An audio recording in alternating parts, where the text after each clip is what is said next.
আমিও কিন্তু একসময় মর্নিং নিউজে ছিলাম।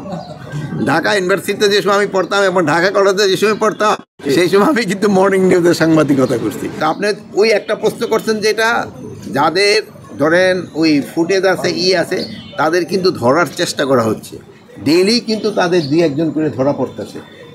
আপনারা হয়তো জানেন যে মতিউর যে ছাগল মতিউর সেও কিন্তু ধরা পড়ছে, তারও কিন্তু এতদিন ধরা যায় না। মানে যে আসে না কেন সবারই কিন্তু আইনের আওতায় আনা হবে। এখন অনেক সময় বলেন যে সপ্তাহে একদিনে ধরা যাবে না, এরা তো বিভিন্ন জায়গায় লুকে আছে, আস্তে আস্তে এগুলো থেকে বের করে ধরা হবে। ইনকোয়ারি হওয়ার পরে যদি যেটা হচ্ছে তাকেও কাউকেই কিন্তু ছাড় দেওয়া হবে না, পুলিশেরও কিন্তু ধরা হচ্ছে।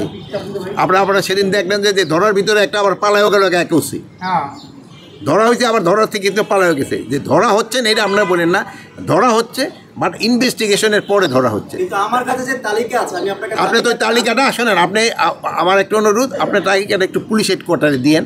কিন্তু সেটা আমি দিব কেন? আপনাদের না, আপনি তো বলতেছেন, শোনেন ভাই, দেশের সেবা করে কিন্তু আপনিও সেবা করতেছেন, আমরা শোনেন।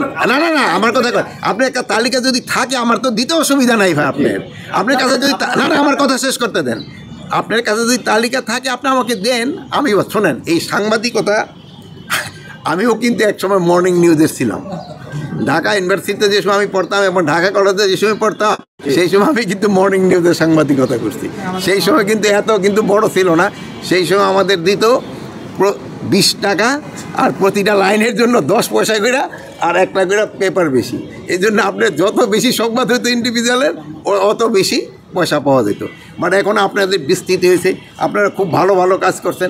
আপনারা আমি আরেকটা বড় আপনাকে ধন্যবাদ দিই, আপনারা এই যে আমাদের পার্শ্ববর্তী দেশ আমাদের সম্বন্ধে কিন্তু অনেক আজে বাজে কথা বলতো, কিন্তু আপনারা কিন্তু সঠিক সংবাদ পরিবেশন করে আপনি কিন্তু তাদের একটা ভালো জবাব দিয়েছেন।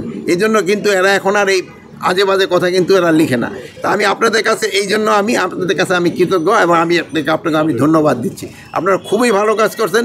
ভবিষ্যতেও আপনারা একটা সঠিক এবং স্বচ্ছ সংবাদ দিবেন, অনুসন্ধানী সাংবাদিকতা একটু বেশি করবেন। এটা করলে কিন্তু জনগণের উপকার হয়, আমাদেরও উপকার হয়।